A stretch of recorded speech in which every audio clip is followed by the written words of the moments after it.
El mundo está lleno de misterios sin resolver, enigmas inexplicables y acontecimientos inimaginables. Hablemos del tiempo, del espacio y de las entidades que no podemos ver. ¿Y tú crees en emisiones? ¿Cómo te sientes en esta nueva etapa de nuestra carrera como colaboradores creativos? Madres. Bien, güey. Está chido. ¿Tú crees que por fin esta sea nuestra oportunidad? Ojalá, triunfo, güey. Tenemos que planearlo mejor, pero sí. Tenemos que empezarlo, primeramente. Sí, güey. Bien, entonces. Esto es Emisiones, un podcast de terror, de todo lo paranormal, de cosas conspirativas, ¿no? ¿De qué más? Pues casos extraños y tal vez pues cosas que nos llamen la atención de una manera muy extraña. Bien, entonces. Bien, mi nombre es Sergio Castillón. Yo voy a ser el host de esta pequeña emisión de emisiones. Yo soy Minor Cordón y pues aquí vamos a estar hablándoles un poco de cosas bien raras. A ver, Minor, como primer tema de su podcast Emisiones. ¿Qué es para ti el terror? Bueno, pues yo creo que el terror puede provenir de principalmente lo que llamamos la supervivencia. Okay. El terror yo pienso que es algo primitivo, es como algo que se origina en los seres humanos desde antes que tengamos conciencia, o tal vez se va formando conforme va pasando el tiempo de una persona. Probablemente varíe los niveles de estrés en alguien o la ansiedad que te provoca el terror, dependiendo de tus experiencias. Algo muy natural, ¿no? Muy del ser humano, el terror. Sí. No, bueno, no nomás del ser humano, fíjate, también de los animales. Podemos asustar a cualquier ser vivo, pues, ¿no? Fíjate que para mí el terror es meramente basado en lo desconocido. ¿Qué pasa cuando no conoces al monstruo? ¿Qué pasa cuando no sabes qué es lo que te acecha? Sí, yo creo que el miedo a lo desconocido es algo... es como el miedo más natural del ser humano. Porque pues también vienen otros miedos, ¿no? Que ya podrían sí. incluirse en... Se podrían incluso como añadir a una línea de estrés, ¿no? De ansiedad. Sí. ¿No? El miedo a no tener dinero al final del mes. El miedo a no cumplir tus metas, ¿no? Pero fíjate que todo eso basa en lo mismo, pues, ¿no? O sea, en el no saber qué va a pasar. Entonces el miedo y el terror vendrían siendo como un sinónimo, ¿no? Puede ser, porque sí, totalmente. Pues, Pero ¿qué los diferencia? O sea, bueno, ¿son sinónimos o son escalas?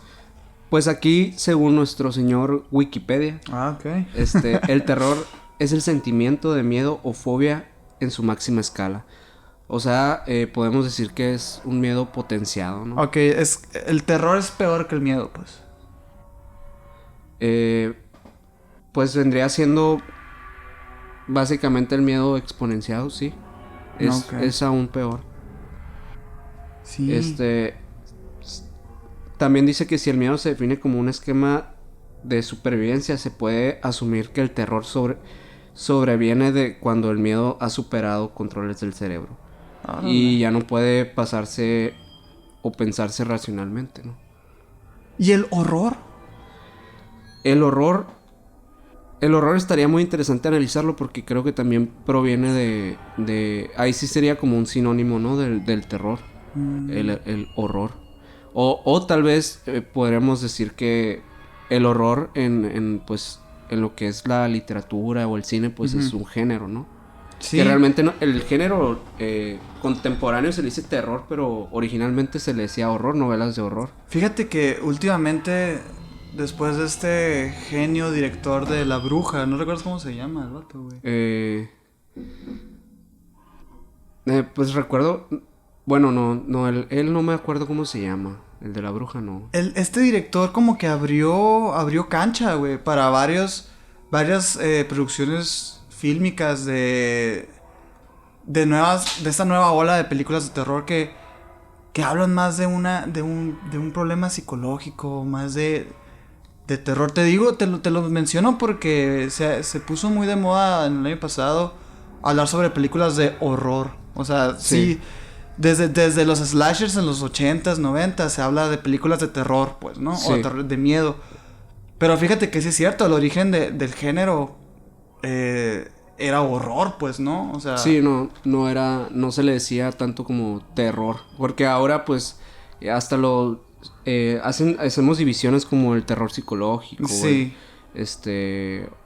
No, pues hay diferentes estilos de presentar el terror en el arte, ¿no? Uh-huh. El director que me mencionas se llama Robert Eggers. Es el director de The Witch y The Lighthouse también. Lighthouse. Sí, esta película con el Robert Pattinson y el Willem Dafoe. Sí. Sí, pero me llama la atención pues que la gente mencione que son horror, o sea, haciendo alusión de que es peor que el terror, pues todavía más. Sí. O sea, que ahora sí dan miedo, pues, ¿no? Las películas. Y la verdad, estoy totalmente de acuerdo, pues, ¿no? Yo creo que ese tipo de películas es el futuro del cine de terror. Sí, puede ser una buena oportunidad para que varias franquicias se reivindiquen. Sí. Oye, ¿qué más tenemos por aquí?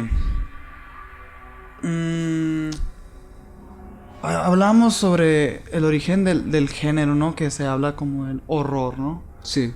Este género, bueno, digo, porque el horror, el miedo, el terror, pues no son sensaciones agradables, ¿no? O sea, que la gente no disfruta mucho vivir asustada. Sin embargo, existe un nicho de personas que cada vez va creciendo más y cada vez desde el inicio, desde que el hombre es hombre, les ha gustado esta sensación en el estómago, esta adrenalina que genera el no saber qué va a pasar, pues, ¿no? Pienso que tal vez eso viene como de una necesidad de lo que provoca el arte en general, ¿no? Ok. Porque, pues, si sí. estamos de acuerdo que el terror, contemporáneamente, pues, se le dice terror al género del terror en la literatura y en el cine, ¿no? Uh-huh. Pues, podríamos decir que también cumple con esa necesidad que tienen las personas de experimentar una emoción, ¿no? Al igual que en las películas románticas queremos experimentar la emoción del amor o de la felicidad. O las comedias. O las comedias o el drama. Pues yo pienso que el terror pues viene a cumplir esta necesidad que tienen las personas de... sentir algo, ¿no? De sentir sentirse eso. vivo. Sentir la emoción, la adrenalina que te provoca. La ansiedad que te provoca. Uh-huh. El hecho de pensar en lo sobrenatural, en las cosas que vienen más allá de lo que podemos conocer. Ok. Y es que desde el inicio de lo que es el arte se ha manifestado de muchísimas maneras y de muchas expresiones el contar una historia de terror, ¿no? Una historia de fantasía o de realidad o ve tú a saber de qué, ¿no? Pero sí. Como que desde siempre se ha escuchado leyendas, se han escuchado mitos, que igual algunas leyendas nacen de la misma educación, pues, ¿no? Del enseñar valores, como las fábulas. Sí. Como fábulas de oye, no hagas esto porque yo escuché que a una niña se le apareció el diablo y todo eso, ¿no? Sí. Entonces, es muy interesante cómo ha ido evolucionando todo esto de relatar historias de terror. Yo me imagino que en la antigua Grecia o cuando empezaron estos teatros o estos circos ambulantes, pues ya se contaban historias de terror, me imagino, ¿no? Sí, claro, pues de hecho el miedo que ha inculcado pues las religiones ha sido de los miedos más primitivos también de los humanos, no primitivos, no, sino decir ya de una civilización que se les ha implantado un miedo por algo, ¿no? Un terror a un dios, no un dios en específico, pueden ser deidades en general, pero que Uh-huh. pues a final de cuentas vienen a representar lo desconocido para el ser humano y el poder que va más allá de nosotros. Y eso... Pues sí, al final de cuentas, como hablábamos ahorita, la definición de terror, miedo es a lo que no conoces, pues, ¿no? Sí. Entonces imagínate, las religiones tienen una moneda dorada de hablar y decir todo, porque pues al final de cuentas no tienen una comprobación física o una verdad absoluta, pues. Entonces pueden jugar con las ambigüedades hasta el punto de crear esta ideología de miedo y de terror de que si te portas mal, vas a tener consecuencias, pues, ¿no? Y es muy interesante cómo se ha abordado en la cultura este misticismo por la religión, pues, ¿no? Vemos películas, vemos historias que suceden en escenarios como conventos, como iglesias, en donde tenemos a una monja como nuestro villano. O sea, no se te hace como muy, muy raro que veamos, que sintamos ese miedo, ese terror del eco de una iglesia, pues. Sí, claro. Eso vendría también como a representar tal vez algún... no sé si esté de alguna forma ya como que subcatalogado en la industria cinematográfica de hablar de temas que deberían ser representar la bondad, lo bueno y todo, transformarlo, ¿no?, en algo totalmente malévolo. Sí, malévolo, posesiones, exorcismos. Yo creo que la película de Exorcista de los años 80 fue la que abrió cancha y, ¿no? O sea, se planteó la idea de que dentro de ese mundo del cielo y de Dios y de los ángeles, pues igual existe el infierno, existe el diablo, existen demonios. Y pues, ¿qué pasó? La gente se volvió loca en esos entonces con esa película. Sí, de hecho, incluso para la época que dicen que es de los 80 son la mejor época para el terror.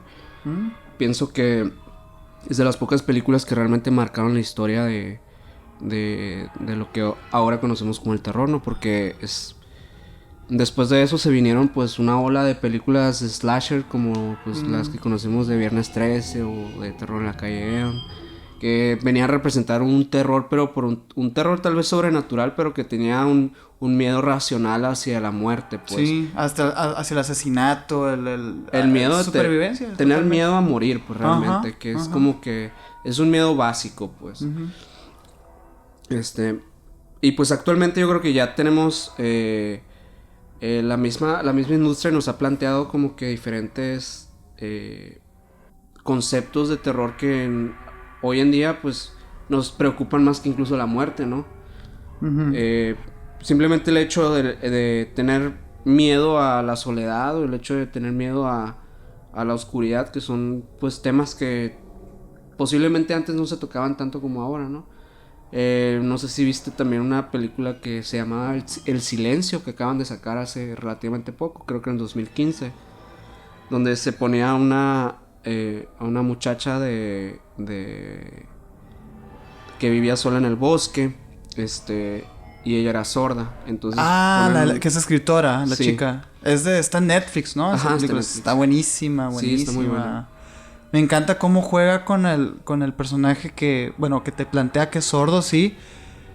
Y que la misma película juega con el hecho de que pues tú no eres sordo. Entonces tú puedes identificar cosas que la protagonista no identifica. Sí. Es muy interesante. Sí, está interesante además el miedo que te da el no saber qué hay, porque pues tiene esa incapacidad para escuchar y que pues realmente la pone en un punto muy frágil al personaje, ¿no? Y creo que ese tipo de miedo es el que se ha estado explorando últimamente, pues en general en las historias de terror contemporáneas, ¿no? Sí. Pues porque ahora hay otras maneras también de contar historias.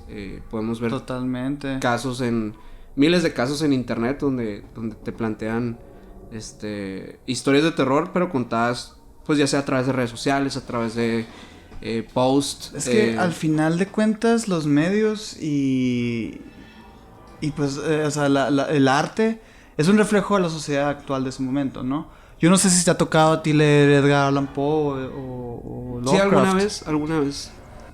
Por ejemplo, Edgar Allan Poe, tú lo lees el día de hoy y no te da miedo, pues, ¿no? Bueno, por lo menos a mí no me dio miedo, pues, ¿no? No, yo creo que ya no da miedo porque... Todavía Lovecraft juega un poquito más con eso porque Edgar Allan Poe es más depresivo, ¿no? Es más el miedo a la muerte y a la depresión y a la soledad. En cambio, Lovecraft te plantea que Lovecraft todavía o sea, se podría decir que es como contemporáneo, ¿no? O sea, es muchísimo después de Edgar Allan Poe. Sí.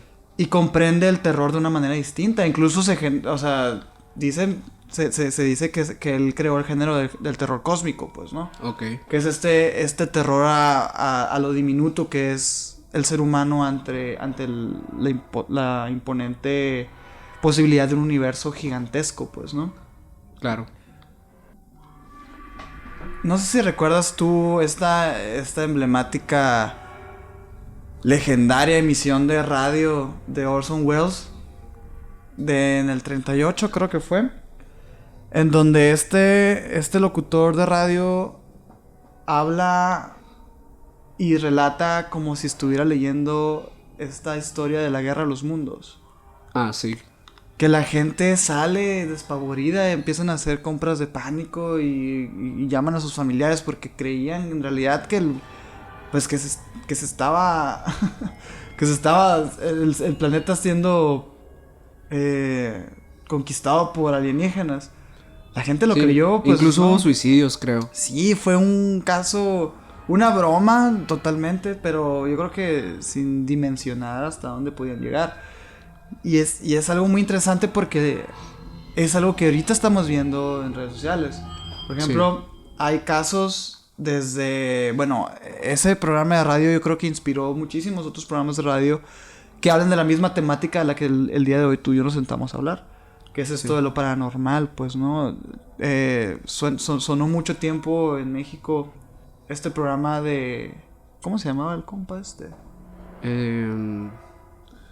Juan Ramón Sáenz. Juan Ramón Sáenz. Un hombre legendario dentro del medio de la radio. Con su programa de la mano peluda, ¿no? Y tenía otros programas paranormales, pero el que más fue emblemático fue la mano peluda. Y de hecho por un caso en específico, ¿no? Sí, el caso Josué. El caso Josué. Esta persona que vive en California, que es, según lo que él dice y relata, en como 2 horas de transmisión que tuvo. Sí, de hecho con fue Juan Ramón el Sáenz. programa más largo de la mano peluda. Y con mucha razón, pues, ¿no? Es como ver una película de terror completa, pues, ¿no? O sea, sí. Estamos hablando de 2 horas y media de transmisión que termina la transmisión con un corte repentino, pues, ¿no? ¿Y en qué consistió el caso? No sé si recuerdas o nos puedas... Esta persona era un Josué. No, la verdad él no dice mucho de su vida personal, evidentemente. Actualmente creo que hay más información, pero sí. Ya después de muchísimos años, porque eso no recuerdo ni en qué año fue, pero fue hace bastante tiempo. Hace bastante tiempo y de hecho volvió a ser relevante gracias a lo mismo, pues a YouTube, a Dross. A nuestro queridísimo Dross. Que incluso ya hasta entrevistas hay de Josué. Ya le hice una entrevista a este compa. Después de 9 años de la transmisión, se revivió de nuevo el caso Josué. Nos da a entender, pues, que este personaje sigue con vida. Resulta que este vato, pues, era muy pobre, ¿no? Era muy pobre. El vato quería a toda costa, pues, tener dinero. Entonces hace una serie de rituales y una serie de... Pues sí, rituales y sacrificios ante demonios. Recuerdo que algo mencionaba en la entrevista que vi, que cuando hizo esa llamada era porque recién acababa de fallecer su abuela, porque le había hecho un pacto con... Ah, no, pero ese fue el primer sacrificio que tuvo el vato. Hace cuenta que él sí mataba coches y cabras y todo eso, ¿no? En un cerro, creo que el vato, no recuerdo de dónde era, pero había un cerro donde había una cueva, y en esa cueva hacía todos sus rituales y todas sus cosas, ¿no? Entonces, en una de esas un ser le pide ya la vida de un humano. Y él, después de meditarlo tanto, decide que su abuelita va a ser la elegida. Según su criterio, fue porque pues ya estaba malita, ya estaba vivida, ya estaba grande, ella ya había vivido. Y se le hizo muy fácil decir, pues, mi abuelita. Dice él que que él hace una serie de marcas y de runas y de signos, símbolos en su cuerpo, pues, ¿no? Que al momento de encontrar el cadáver, las demás personas, dichas cortaduras o dichos símbolos ya habían desaparecido. Ok. El personaje Josué, el final que tuvo es que sí, evidentemente se hace, ¿no?, un químico biólogo o un ingeniero en biología, no recuerdo, un puestazo en California, ganando un montón de dinero. Todo lo que quería lo tuvo, ¿no? Con el pequeño detalle que estas deidades o estos demonios, estos seres, le pidieron que todo lo que ganara lo gastara en él. Él no podía gastar dinero en otras personas, pues, ¿no? O sea, o en ayudar a otras personas. Él no tenía familia, no tenía nada, porque él todo lo tenía que gastar ese mismo día. Si no, ese dinero se volvía ceniza, ¿no? Después de 2 horas de charla con Juan Ramón Sáenz, el caso termina. Incluso llaman a un sacerdote y toda la cosa, ¿no? No sé si recuerdas. Que acaba abruptamente la transmisión. Luego se sabe que Juan Ramón Sáenz va a visitarlo. Le hacen un exorcismo, una serie de cosas. Y misteriosamente Juan Ramón Sáenz muere. Muere un tiempo después de todo este acontecimiento. Recuerdo que en la entrevista que vi, que es la información más palpable que tengo, pues que vi la entrevista, pero realmente no me acordaba mucho del caso, así como me lo estás contando. Yo soy súper fan del caso Josué. Entonces en la entrevista él comenta que se hizo muy amigo de Juan Ramón Sáenz y que de hecho lo visitó más veces de las que había ido para hacer lo del exorcismo, ¿no? Uh-huh.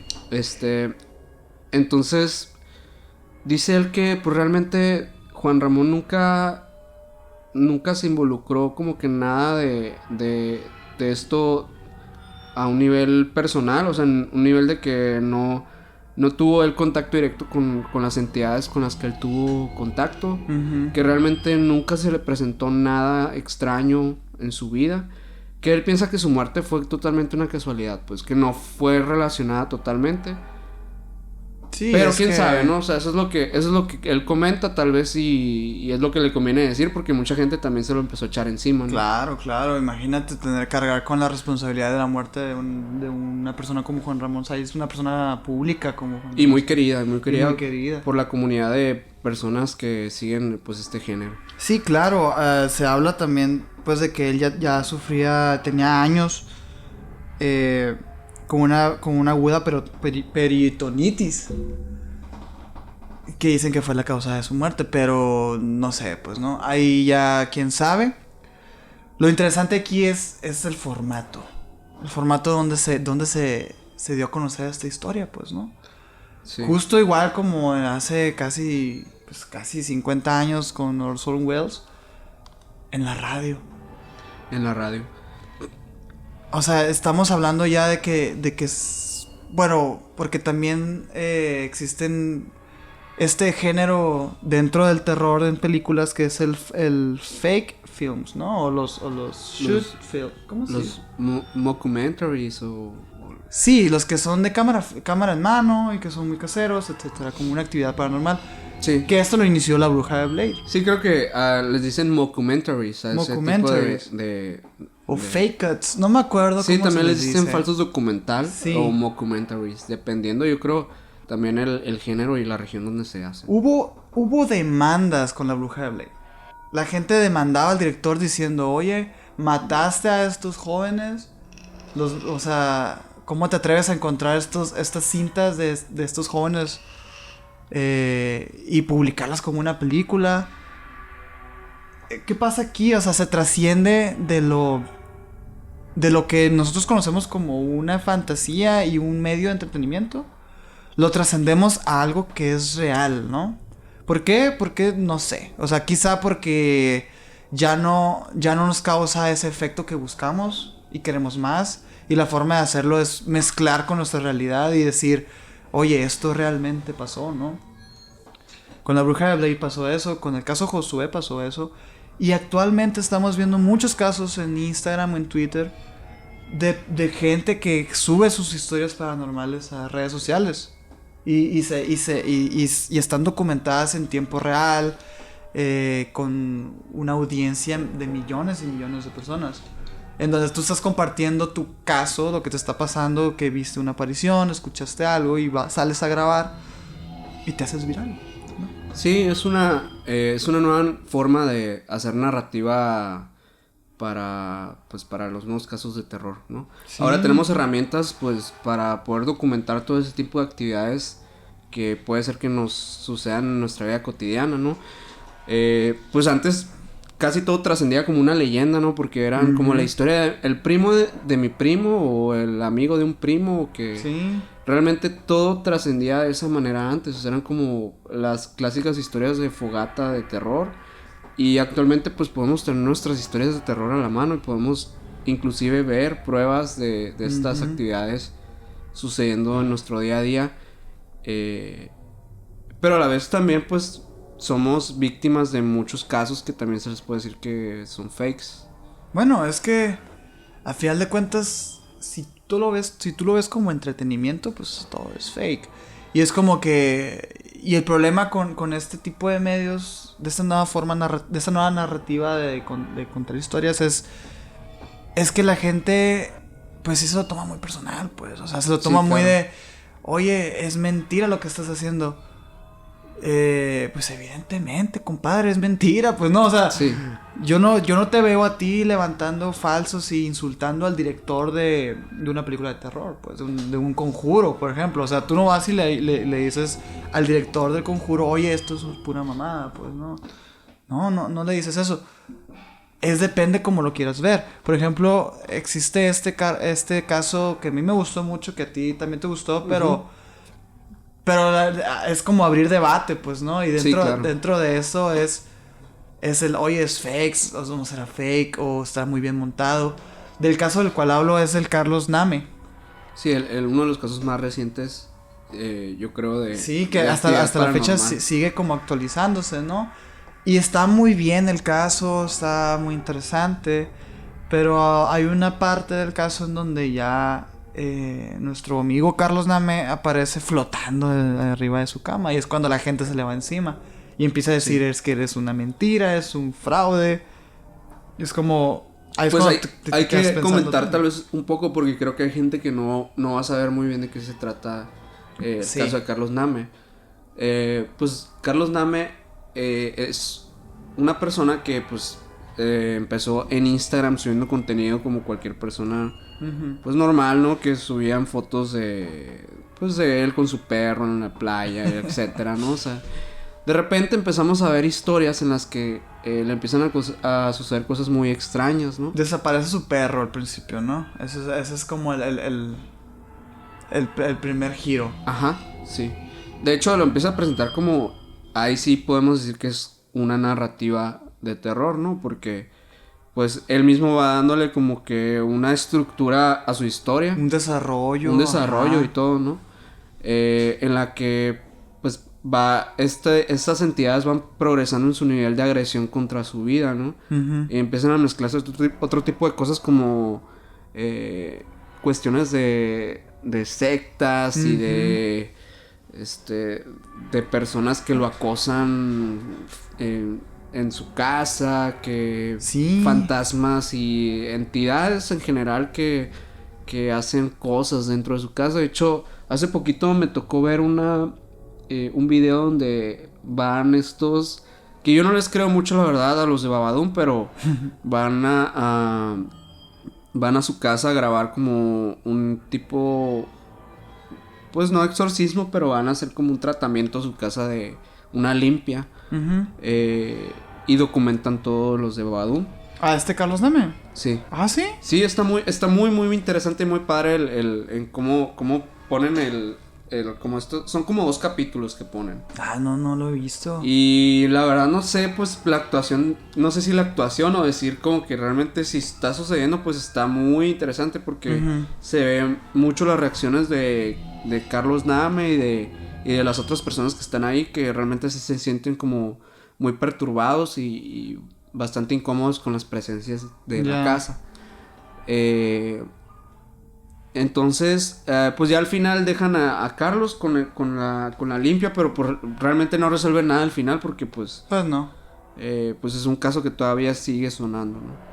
Sí, la verdad está muy bien hecho el caso, sí es cierto, va pasando de entre un secuestro, entre secta, entre paranormal, fantasmas, hay por ahí un cuervo por ahí que se mete a la casa, unas pinturas que aparecen. Realmente yo creo que el problema principal del caso de Carlos Name es más bien la falta de... como de... no sé, de temática, ¿no? O sea, porque o es secuestro, o es acoso, o es deep web, o es paranormal, o qué es, pues, ¿no? Porque tiene de todo, literalmente, y es... eso, de alguna manera, sí, o sea, sí te llega a dar miedito, pues, porque lo estás viendo como historias, y tú estás acostumbrado a utilizar estas redes sociales y a no encontrarte nada extraño, y de repente no sabes si te va a aparecer un jumpscare en una historia y te da miedo, pues. Sí. Pero ya si te pones a analizar bien, realmente hay como... está muy dispersa la narrativa, pues, de este caso. Y luego, pues, con eso de que el vato aparece ya flotando arriba de su cama y todo, pues, le quita credibilidad también. Sí, claro. Ese tipo de cosas de tener tantas vertientes dentro de una versión es como que empieza a generar un poco de dudas dentro del caso, pues porque pues también ha habido gente que lo ha querido desmentir, dando puntos bastante convincentes, pero pues estamos todavía como que vamos a analizar, yo creo, el caso más adelante como que para profundizar más en el tema y tal vez podamos poner algunos videos ya para cuando tengamos esta plataforma ya en video. Ya cuando deje de ser esto un piloto. Cuando deje de ser un piloto. Al final de cuentas, a mí me dio miedo, la neta. O sea, a mí sí me dio acá, sí apliqué la de la bestia, pues, ¿no? O sea, sí lo vi en el día y todo el pedo, pues, el caso este. Que yo creo que al final de cuentas es lo que importa, pues.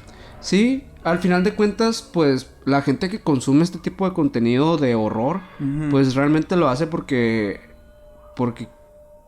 quiere entretenerse, pues, al igual que cualquier otro tipo de contenido, pues. Yo no, la neta, yo no me voy a poner así como... porque el neta se le pone encima machina al vato. Y ahorita, pues, el pobre tiene todos sus posts están comentados con fake, fraude, mentiroso, etcétera.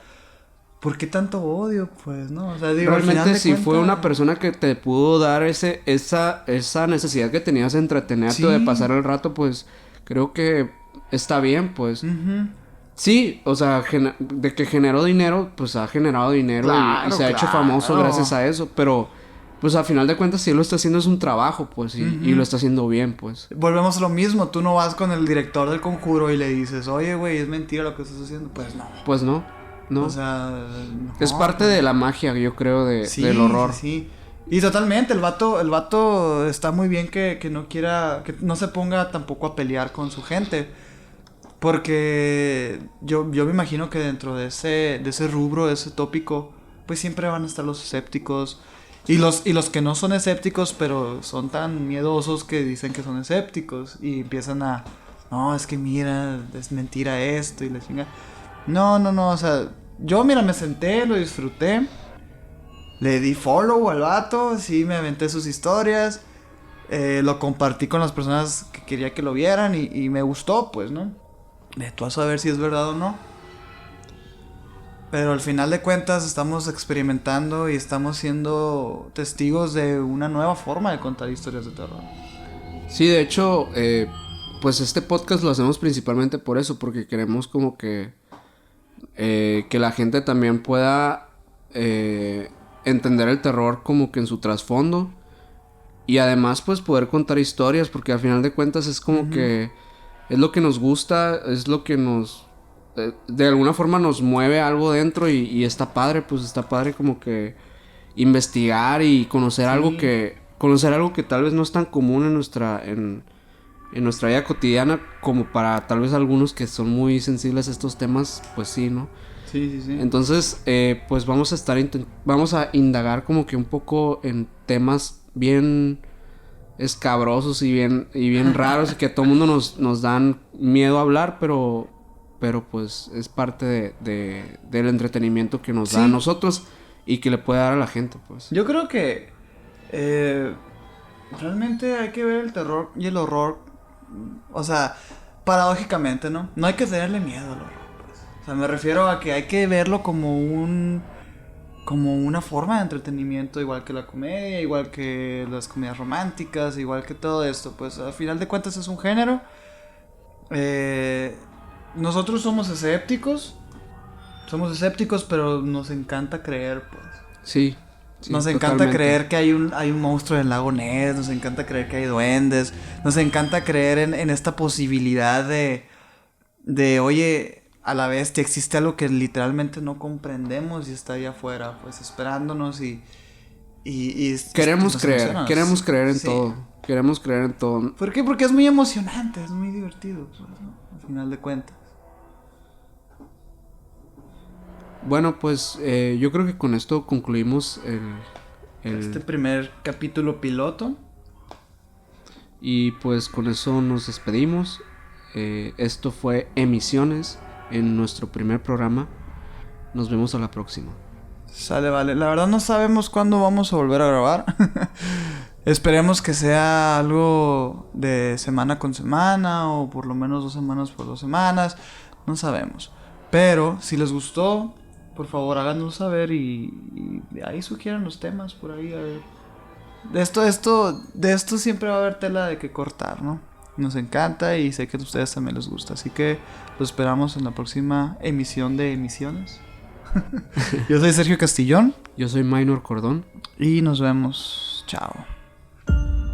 Un episodio más de Emisiones ha llegado a su fin. Te agradecemos tu atención y tu interés en lo paranormal. Si te gustó, puedes apoyarnos compartiendo nuestro contenido y suscribiéndote a nuestro canal.